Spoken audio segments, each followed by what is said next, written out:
Although I imagine if you all got here on this rainy day, that the extra 3 minutes will be all right. Yeah? Excellent. Okay, the Avengers have assembled. Here we are. Same. All right, so good afternoon. I'm Lisa Lucas, and I'm going to be your moderator today for Secret of the Stacks, where we're going to be talking about libraries, archives, manuscripts, history, access, all those things. I just wanted to let you know that if there are books available, are there books available from you? I don't think they're selling them today. Okay, got it. So we're not doing, so I'm going to skip the whole thing. But Community Bookstore is amazing, and they were going to be selling books outside. Obviously, the rain changed that, but do shop there. And thank you for supporting. At the conclusion of the program, we're going to have another one coming up in here, so if you wouldn't mind leaving your seat so that we can load in the next one, especially on a messy day like this. And now, without further ado, I want to talk to you about our panelists today. By the way, I'm Lisa. I work at a place called Pantheon. I'm a publisher. I really only know libraries in the sense that I enjoy them very, very, very much. So, first we've got Julie Golia, who's a historian of media and gender, an acclaimed curator, an award-winning educator. Currently, she's the Associate Director for Manuscripts, Archives, and Rare Books at the Charles J. Liebman Curator of Manuscripts at the New York Public Library. Julie has led the important collecting and outreach initiatives at the library, including History Now, the Pandemic Diaries Project, which collected almost 300 audio recordings of people's experiences during the COVID-19 pandemic to become part of the library's research collections. She is the author of Newspaper Confessions, a history of advice columns in a pre-internet age. Jesse Erickson is the Astor Curator of Printed Books and Bindings at the Morgan Library and Museum. With Sarah Werner, he is co-editor of the paper of the Bibliographical Society of America. He worked previously in a joint appointment as coordinator of special collections and digital humanities, an assistant professor in the Department of English at the University of Delaware. He served as the vice president for programs for the American Printing History Association and on the editorial boards of the University of Delaware Press and Birmingham City, so many syllables, Birmingham City University Center for Printing, History, and Cultures, Publishing History. Grace Wagner is a reference library at the New York Historical Society. She has a background in archives and special collections librarianship and loves cultural history, materiality, and urban planning. She's previously held positions at Syracuse University's Special Collections Research Center, SCRC, Massachusetts Historical Society, and the Seward Family Digital Archive. She holds an MLIS, y'all are killing it with these bios, MLIS degree from Simmons University and a BA in History and English from the University of Rochester. But before we hear from everybody, we also have a very special guest that has just arrived and who's going to say a few words to us, who is Brooklyn's Borough President Antonio Reynoso. Welcome. Thank you so much.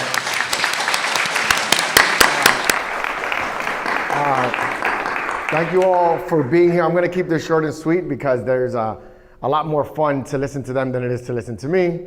But first and foremost, just want to thank you all for being here. I am Antonio Reynoso. I am the president of the greatest borough in the city of New York, which is Brooklyn. And I can't tell you how grateful I am that this building is here to be able to support the work that the festival is doing under these horrible conditions. We've tried to open up every single space available in this building, every nook and cranny. I'm surprised my office isn't being used at the moment, but that's what we're here for. We want to make this as successful as possible. This event is so important to Brooklyn and the work that we do. A little rain isn't going to stop it. It's a weekend long, or it's a longer event.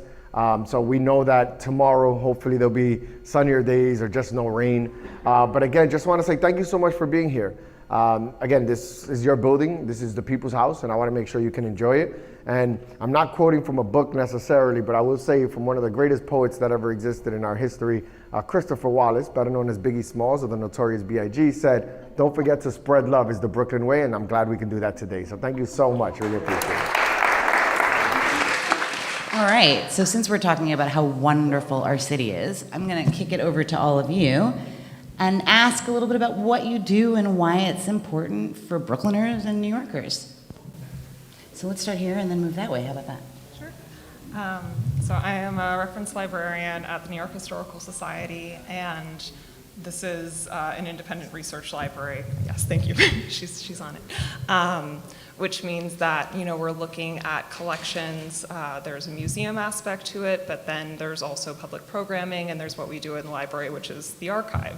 And I think we'll talk about this a lot, I'm sure, but I think this can kind of get lost in the sense of, oh, there's, those glass doors that no one else can go behind or access and get to those really cool documents that we hear a lot about but don't get to see.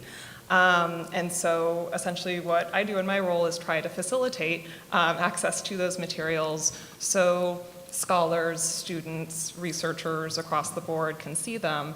And then I also coordinate the instruction program for New York Historical. So that's bringing in school groups from, I think, all 5 boroughs, and getting to showcase collection materials that are relevant to the research that they're doing in their classes. Amazing. Hi, everybody. Who here has been touched in some way by the New York Public Library? I love that. That's amazing. So I'm very lucky because I get to be the steward and I oversee manuscripts, archives, and rare books at the New York Public Library.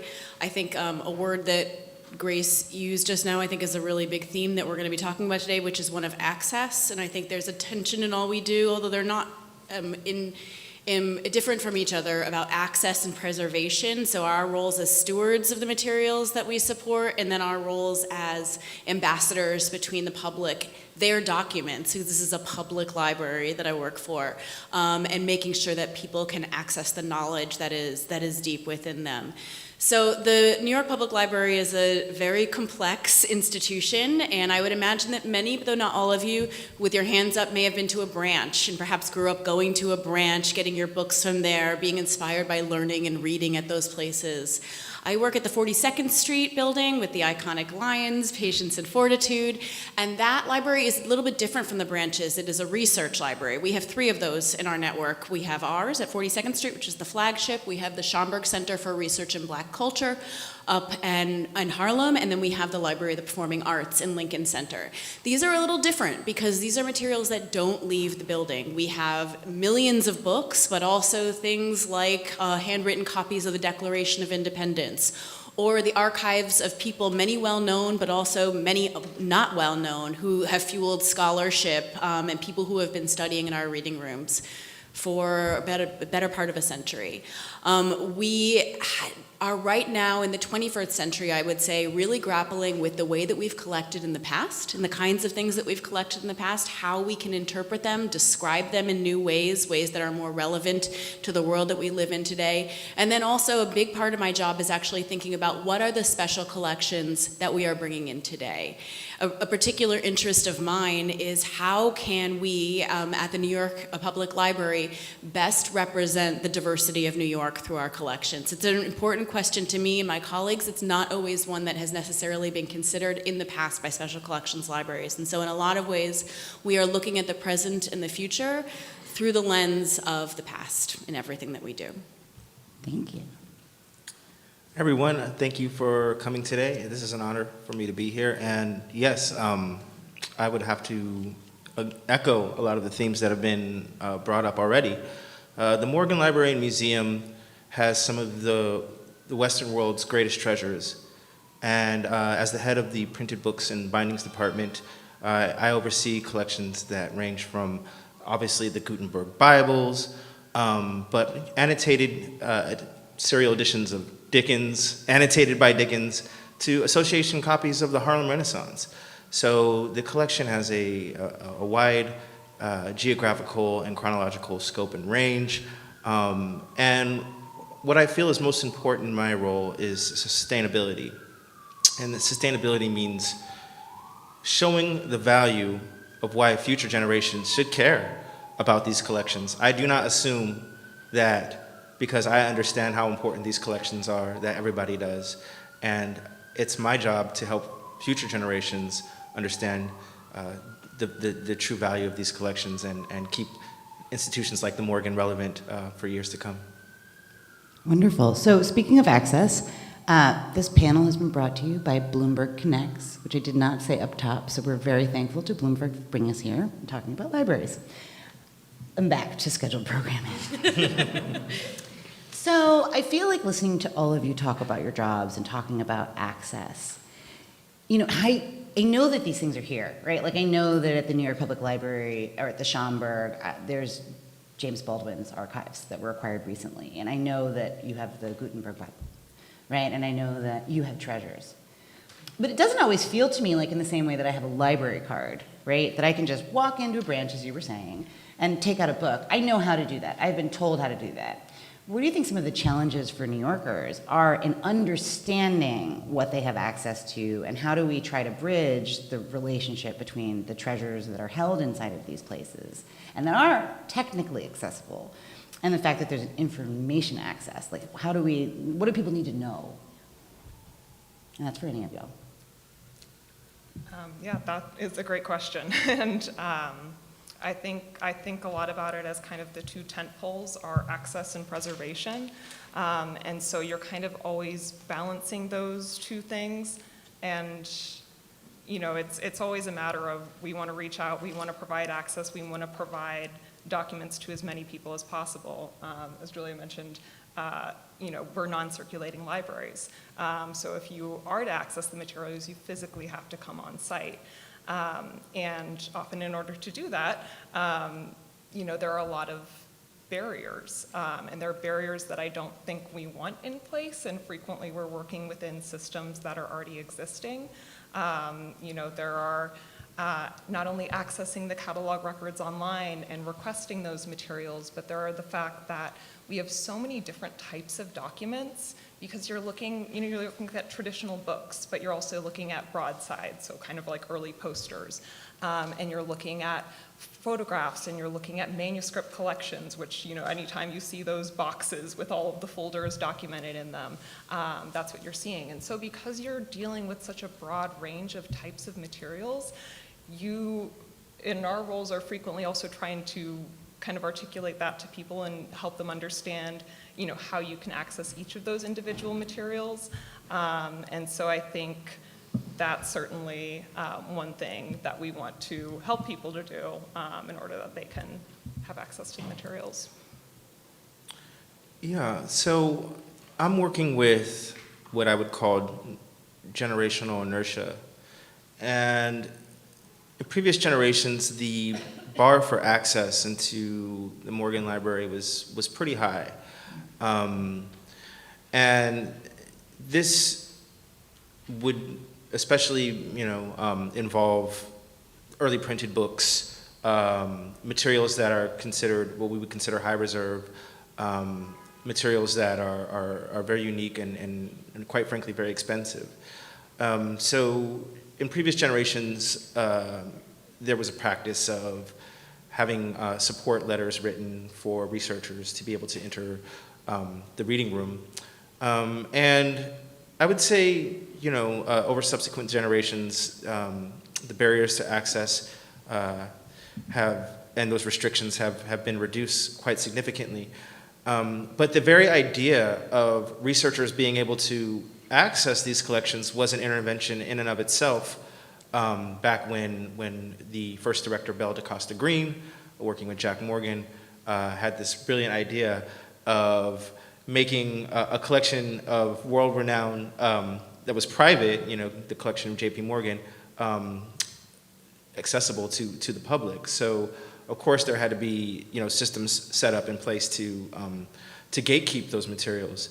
Now, I see myself as part of that trajectory of opening up access. And I really envision, you know, a world where the Morgan Library is very much open to everybody, artists, collectors, people out in the community that are just, you know, have a general interest and love of literature and history. And that's part of our stated mission.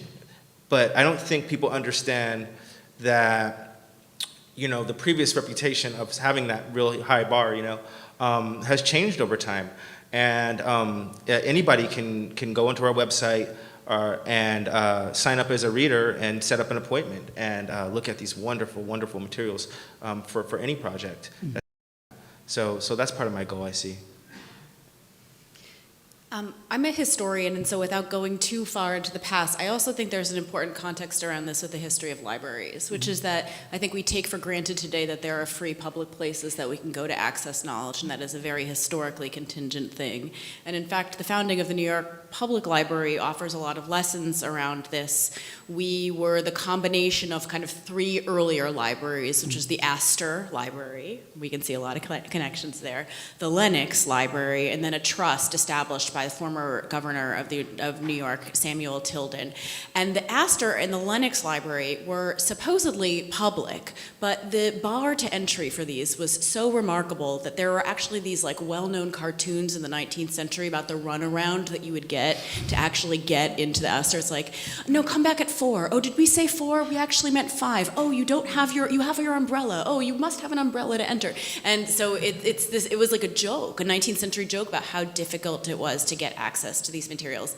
I think these legacies really are significant, and as we have sought to change them, as generations of librarians and curators have sought to change these over time, they have real they stick, right? And I think there's other parts to this to consider. Is many of our buildings were built in the late 19th or earlier 20th century. They were built like fortresses, right? They're intimidating. I mean, at the number of institutions I've worked at, we've had real conversations about how to get over the barrier of our own architecture. People have trouble finding what they need when they get in the building. If anyone's ever come up to the room where we serve our materials on the 3rd floor of the New York Public Library, you have to go through a room and another room and another room to get to the room that you need to be at. And even then you have to sit down and you have to register and you have to talk with the librarian. All of those things we keep in place because we want to help you access the materials because of some of the complexities that Grace talked about. The materials are not simple. They're not always easy to use. People don't intuitively know how to navigate catalogs or finding aids. But there is an experiential aspect of this before you even get your face in front of the materials that you want to look at that I think we are all grappling with every day on how we can kind of break down those very structural barriers. So I just want to dig into that idea of, private and public libraries, because obviously there was a real different relationship back in the 19th century, but right now we sit here with a variety of different types of libraries. What is the contemporary difference between a public institution that has a research library and an independent one?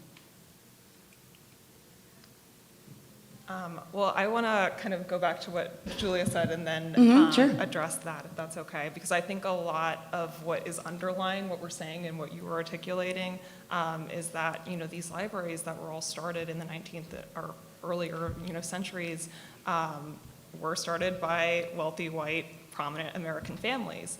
And so the materials that they collected and the people that they were concerned about, if they were going to let anyone in at all, fell into that category.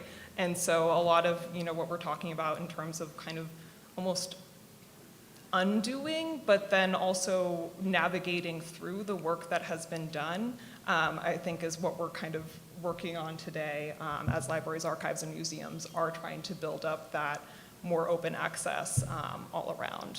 So I wanted to say that. Yeah, and sure. Can I add that? And I Yeah, promise we'll come back to please. that. Can I add to that also? I think this is also really important to think about what was collected at the time and the way that those materials were valued, the subjects that they were associated with, and then how they could be used today. So having worked at a number of the collections at the Historical Society and then also collections in ours, there are things, and even at my old job just across the street at the Brooklyn Historical Society, many family papers, for example, were collected as financial records. And then if you go into those financial records, you find out, for example, particularly in Brooklyn in the 18th century, that many wealthy families owned enslaved people, right? And so those materials were not donated as a glimpse into the social history of Black Brooklynites at the time. They were donated as records of that family's wealth, right?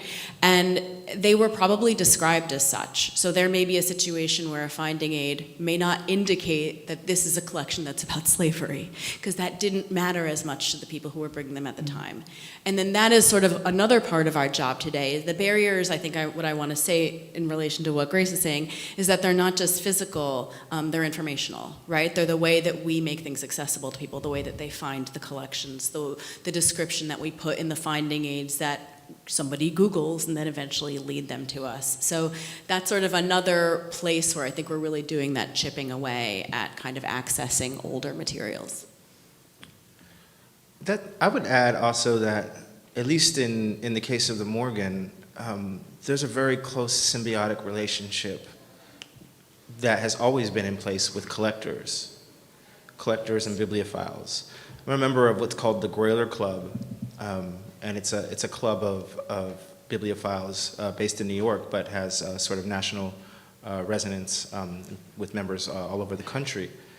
And you think of this period of the establishment of some of the great libraries in the country, the Clark Library, William Andrews Clark, the Huntington, of course, Henry Huntington. They were competitors with Morgan. And so that precedent of bibliophiles building these collections has lasted up until present day. And many of our great collections, the Carter Burden collection, for example, the Gordon N. Ray collection, these are all collections that were amassed by bibliophiles, by collectors who wanted to preserve an aspect of history through their own collecting practice. And there's a lot of connoisseurship involved in it. And that does have an impact on the nature of collections, obviously, but I think that there's some nuance there as well. Carter Burden, for instance, you're going to find a tremendous amount of Harlem Renaissance literature in that, and they're mostly modern first editions, mostly association copies signed in some way, including the dust jacket, and those are all important distinctions in the collecting world. And when I was at the University of Delaware Library and Museum, I did a digital humanities project on a very important figure, a black woman who was a poet, an educator, an activist, author, a tastemaker extraordinaire named Alice Dunbar Nelson. And she actually documented, over 20 years of her reading history through reading journals and had a library herself. And I was able to create a digital humanities project around that library. But I introduced this to say that in that library was a tremendous amount of what we consider, canonical literature, standard English authors that you would see in the same kind of collections as, say, Gordon Ray. So, and this is what a black woman in the early 20th century would have been reading, in addition to a tremendous amount of black American literature. So, I think it's important to recognize that really strong relationship that places like the Morgan have with the history of collecting. And in many respects, our collections document that history of bibliophilia, that history of sort of gentle persons collecting, and it sort of cements a moment in time on what the literati or intelligentsia of a period thought was important. So I'm going to go back actually to the independent and public libraries in a minute, but first I wanted to ask actually about museums, right? So you have these museums all throughout the city, art museums like the MoMA, Met, whatever, who are in the business of both collecting, much as you're talking about, enormously valuable, enormously, expensive, enormously, just ideologically important pieces of artwork. But we have a national practice and an international practice of going to see these. People will fly to France and go see Mona Lisa. They know that these things are here. So what do libraries do to actually make sure that there's a global or local or, national recognition, or even just knowing that some of these pieces of work are here? And is there a similarity to the museum world, where they're also researching and have things that are not accessible, but there's a very front-facing component to it? And what's the difference, I think, between libraries and archives and what museums do? I think the nuance in that question lies in the fact that libraries collect such a diversity of materials, right? And so when I hear you talking about it, Lisa, I think about rare books. I will say, actually. I'm talking about the showstoppers. No, sure, totally. And as they were talking, I was like, boy, he's got some showstoppers. So do we, actually. We have some pretty The Schomburg, remarkable rare books. You know, I mean, rare books that people come from all over the world to see. We have to put my shill hat on for a second, a pretty remarkable exhibition up right now called Treasures of the New York Public Library that will knock your socks off in terms of what you can see from the glimpses of our collections. And I think this will be very interesting to hear what Jesse has to say and I have to say. I am a curator of manuscripts, so my real focus is archives, and I love them because they're like not sexy on their face, right? It's like paper, lots of paper, as Grace said, and folders after folders. I mean, we have, the records of the New Yorker, for example, is 2,600 boxes. So you could live 6 lifetimes and not do the research that you would need to do to see every box in that collection. And a lot of archival research is like 95% no. It's like 95% dead ends, 95% I never found it until you find the absolutely remarkable thing that will transform the work that you've done your entire life. So I think there are very clever ways that you can interpret that and display that and put that into an interpretive or exhibition context, but it doesn't inherently lend itself to that. That's actually a second question that I have about sort of like, right, we have Bob Caro, right, famously turn every page. Who knew to go to the Presidential Archive and to turn every page? And we have a whole new generation of journalists. This is the second question. So my question is really just about user-facing, very interesting, and obviously a little different from what you do, but how do we get people to even care, right, to come and be deep divers in a sort of societal way? Because we all can technically access this, and we all could be interested in, the January 12th, 1942 issue of the New Yorker. And who has the time, I think, is a very important accessibility question. But we deep dive on a lot. I mean, culturally, I think we're in a place where you have a lot of young people in particular who are turning every page on the internet. And I guess for me, I'm interested in how we interest them through access so that they want to get in your boxes, Yeah, I would say in my case... Which was a weird way to say that. I think we can all just take a moment and giggle. And we'll move on. I think in my case, we are a museum as well, and a very well-known one. We have Rembrandt's and a drawings collection. So the reputation is there, and it's not hard. That's not a hard sell. And our exhibitions tend to focus around our high spots a lot of times, not always, but a lot of times, and showcase that.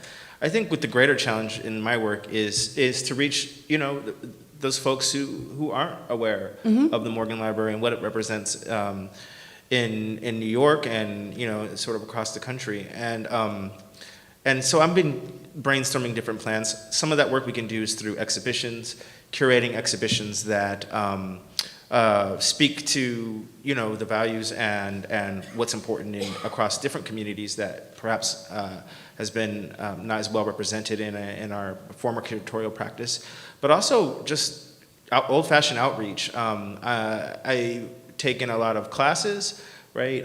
Instructional sessions we host, but I'm interested in bringing some of my past experience and going out into the community and hopefully hosting some sessions within colleges and schools to show the value of our collections, bring collections to the people, and bring them outside of the cases so they can hold and see the importance of history and how it affects their daily lives. I'm really struck by what you say about getting students interested and bringing them in, because you're right, like there is so much consumption these days of what's on the internet, what we're seeing. And I feel like every time, in putting together a class or even, talking with patrons in the reading room, it is just, people are excited because archives have this just human connection. And if you can find that and articulate that and express that to another person, like that is our route in, as I see it. And you're talking about, I love manuscripts. You're talking about manuscripts kind of, having this kind of dry, dusty, blow the dust off the cover of the book kind of persona.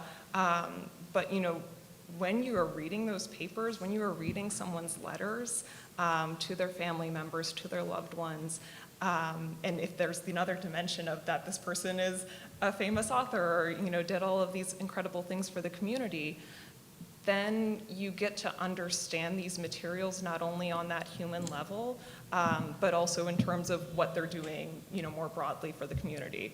And so I think about those questions and those things whenever I put together, classes or talk to someone about the materials that they're looking at, because I think that's just fundamentally, that's why I am passionate about what we do and what we get to do, and truly it is a privilege to be able to access these materials on a regular basis. And so yes, that is, and of course, that's a very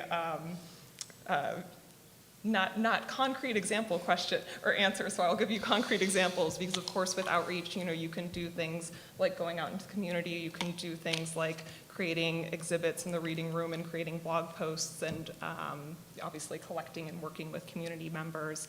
And then the other thing I'll say is that, in this kind of museum library balance, with museums it is just this front-facing, it's all of the treasures, it's right before you, and you're seeing all of these amazing paintings or all of these amazing visual aspects, and that draws people in because it's exciting.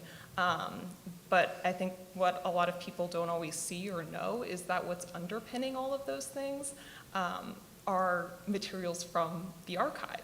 Because you can't write that caption, you can't have that letter that makes that object meaningful if you're not pulling from the archive. And so I think I don't know how we do that, but I think... Well, I think it takes a village, right? I used to work in in arts education and sort of access to whatever, and it's a lot of work. Yeah, so I didn't mean for you guys to be like, well, this is what we do and we're going to solve it. Well, and actually, I will say, if anybody hasn't seen this yet, the Museum of Modern Art has an amazing sort of feature on their website where they associate all of their art and their past shows with the archives. So they have their own institutional archives. So you can pick a painting and then you can look at the exhibition history of it. You can look at the old checklists from the 1930s, which is a remarkable way to bring archives to life. I want to just add one other thing to this, which is that I think traditionally with archives and also with rare books, we've associated researchers as people who are doing scholarship or producing books or articles, and I think a very important thing to do is also to think that that does not have to be the outcome to why you look at these materials. And so we've been doing a lot of sort of outreach and support to artists and also to community organizers and activists. We have a very remarkable collection of 20th century activist papers, and the Schomburg also has a sort of similar robust collecting there. And you can take value from archives without having to write a book, I think is what I'm saying. And we want to create spaces for people to do that. So we're going to move to Q&A very quickly, but I just want to ask 1 hour. I have 1 hour, and I'm going to come to your spot. Yes. Tell me what to do with my 1 hour, and I'm going to literally do this because I'm not asking tricky questions. I just think it's great. I think these spaces are our greatest treasures, and I just want to know what to do for 1 hour. Oh my gosh, I'm going to have everything set up for you. Okay, please read Margaret Burke White's letters to her editors in the Time Inc. archive. We have all of the Time Inc. production records, and so this is, Life magazine, this is Fortune magazine, this is Sports Illustrated, and so again, you're getting to see what people are talking about who are putting these issues together. And Margaret Burke White is this incredible photojournalist from the 1930s and 1940s, and she just knows exactly what she wants, and she's not taking anyone's. So please read those. So I'm spending time with her. Spend some time with her. And I would say there's just such a wealth of city records. So, look at some of those incredible maps from the 17th and 18th century, because you're really seeing how people lived, you're seeing how people are thinking about the city and putting it together in those early days. Like where I live? Can I see where? Yeah. What Yeah. it looks like? Yes, that's the thing. Yeah. You can even pull out fire insurance maps, which are such a good genealogical tool, because you're actually seeing, you're seeing each building, so you can see where your great-great-grandfather lived in 1920. You're seeing what materials that building was made out of. You're seeing how many people lived there at the time. So yeah. Cool. All right, that's going to take me more than an hour, but those are my two things I'm doing. There you go. NYPL, what am I looking at for an hour? Well, I have to push back on the concept of this because an hour is not enough time. But if we want people But to come for in, that let them hour, so know. for that hour, I actually think I'm not going to tell you to go to the archives. I'm going to tell you to go to the museum, the exhibition that I mentioned earlier, Treasures, and just find inspiration. Actually, find the thing that you are really interested in, that you have questions about that you can't answer in that gallery, and then come to me with a couple days. Okay. And we'll Yep. get you started So on this your is like the research get questions. addicted stuff. Exactly. Got it, okay. And then at the Morgan? Morgan, the Morgan's one of those kind of places where you can spend an hour there and take in the exhibitions and take in the space. Have a coffee in the atrium, beautiful lighting there. The libraries in the East Room and the McKim Building, they're like nourishment for the bookish soul. And people love going in there and just seeing the stacks and looking at all the books rise above them, and it's just a beautiful sight. So you can take an hour at the Morgan and you can see, you can spend a good amount of time in each of our exhibitions and see our traditional spaces, and you won't be disappointed. When I ran the National Book Foundation, we worked with children in a program called Book Up, and I think we took them for more than an hour, maybe 4 hours, to each of your institutions. And they loved it, and it was the best field trips ever. So now I'm gonna kick it to you all. Do we have questions about archives? Whoa! All right, you were the fastest. Okay. So I'm applying to go for an MLIS degree soon, and one of the questions that's on like all the applications are, what are the critical issues of library and archival studies and practices? And also, what do you see as the change or the problem that the next generation of librarians and archivists will make or solve in terms of improving access and solving these critical issues? Those are good questions. All right, so when applying to grad school to work in one of these archives, the question that keeps getting asked is, what are the critical issues of the field, and how do we move forward from here? So I'll start. So I've been working in this field for more than 15 years, and ever since I started, the heart of my personal mission, my raison d'etre, so to speak, has been to improve conditions around diversity and inclusion. I know it's a hot topic now, but it's something I've been working on my whole professional life. And there's so much work to be done on that front on every level, from collection development to access to, as you mentioned, architecture and interior design, and all the little details that have been impacted by the history of systemic racism and exclusion that has permeated throughout the field. But I would say that sustainability is a huge topic. I think that climate change is going to really, really be an important conversation on how do we adapt. I'm always thinking, it keeps me up at night to think of, what are we going to do with the collections if the sea levels rise to a point to where this area becomes inundated? I'm from Los Angeles. The droughts and the fire seasons are a problem there. I've known people who've lost their homes to fires. I remember when the fire came right up to the Getty, another place that I've worked in the past. So figuring out how we're going to keep these collections alive and going in an environment that's increasingly hostile in terms of extreme weather is a really, really important conversation that I think we're only beginning to wrap our heads around. Fantastic. There you go. Oh, thank you so much. I'll say I love the public programs. Each institution puts out the NYPL. I look at that newsletter every I wait for it. So, but I have a long question, so I'm going now. So my question is around archiving and collecting.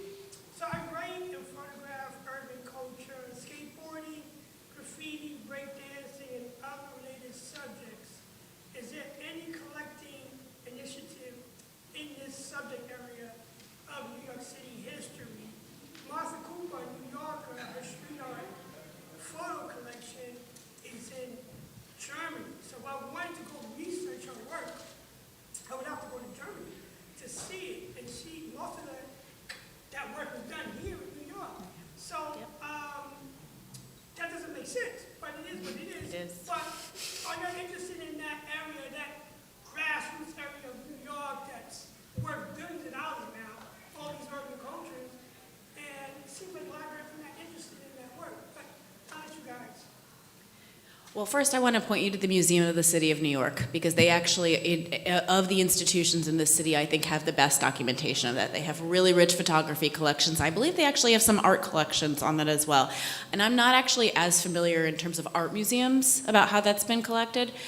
I'm just going to say that we're really interested in collecting in that direction, especially with manuscripts. I think this is a place where I don't think there has been enough collecting on like the personal papers of people who participated in this in the 70s and 80s. So pretty well represented in art collections and photography collections, but not represented in terms of like what is the bread and butter paper of people who were on the ground doing that work. I think a really interesting question to ask is like, what were they collecting? Like, what would we be collecting? What would those archives consist of? Would they consist of notes between people? Would they consist of like candid photographs they took of themselves out? Do you know what I mean? In the past, people wrote a lot of letters. People don't write as many letters as anymore. And so this is also like a thing that we're grappling with as we move into collecting in the late 20th and early 21st century, is that people don't keep stuff the way that they used to keep stuff. And that doesn't mean that they don't keep other stuff like digital stuff, for example.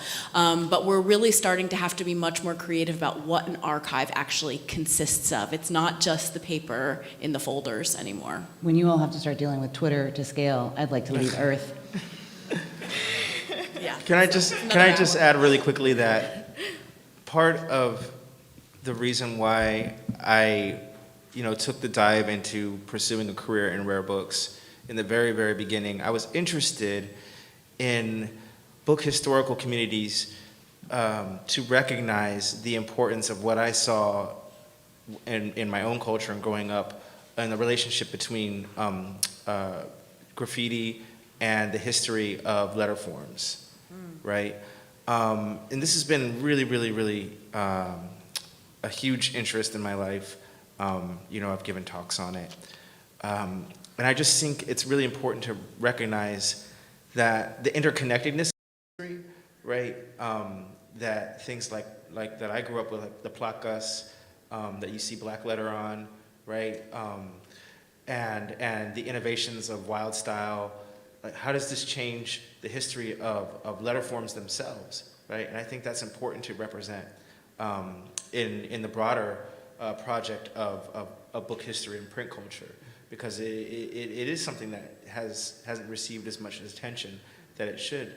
And I hope that during my tenure that history can be better represented in our collections.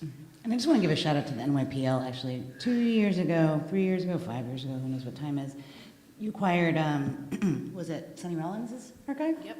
Which is extraordinary because, that era of jazz has been very poorly archived. My dad was a jazz musician. Most of the guys around him are dead, and there's not one archive of any of them. They played with Miles Davis. You know what I mean? And it's just like, it's just gone. It's just a bunch of black men from Detroit and Cleveland and Cincinnati that did these extraordinary things and died, and there's no record of their lives. So it's great to see, these lesser known, quote unquote, cultural movements getting space inside of these archives. And I also think that we often associate taking in collections as acquisitions. It's a very capitalist framework, the idea that, we will take this from you, we now own it.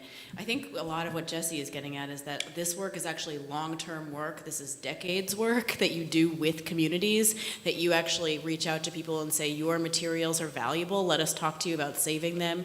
You don't talk about taking them, because actually that's inappropriate, and there's also some really interesting sort of models of ways that shared ownership and shared authority can govern the way that we approach how we take in collections, and without this kind of capitalist framework. So that's another part of our legacy that I think that takes quite a bit of time to move away from, is that part of our jobs as curators is to find and support communities in archiving their own materials without an assumption that they would necessarily have to come to our institution.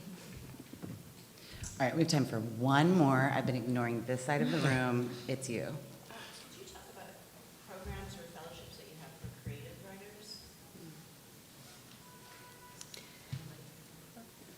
writers? So we do have a number of research fellowships in the library. I am not directly involved in that, so I could not give you the full breakdown, but I know it's something that we're cultivating more and more, not only on the scale of bringing in more academic researchers, but also bringing in artists and writers. I know that there are public programs as well that do things that are more writer-based, but then of course, you are always welcome to schedule an appointment and research the materials yourself that way. But yes, there are a number of fellowships that are kind of reaching out beyond just the academic sector at New York Historical now.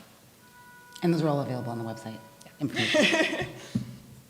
So we don't differentiate between scholarly writing and creative writing. In the majority of our fellowships, we just want to hear about the research that you want to do in our collections. That's the kind of the pitch. So we have a pretty broad range of opportunities at the New York Public Library. The most well-known is the Cullman Center Fellowship, which is a year-long residency. It's pretty phenomenal. It's extraordinary. And so many different types of writers are participating in it. It's really broad. It's a wonderful program. That's right. And an unbelievably diverse body of people in terms of the kinds of materials that they put out. So we have, poets, we have artists. We actually had a comic book writer who was there during the pandemic and transformed the project that he was working, which was about insects, into an exhibition. And if anybody has been to the library in the past year, we had beautiful pictures of insects taking over the New York Public Library throughout our third floor hall. It was absolutely remarkable. Who was it?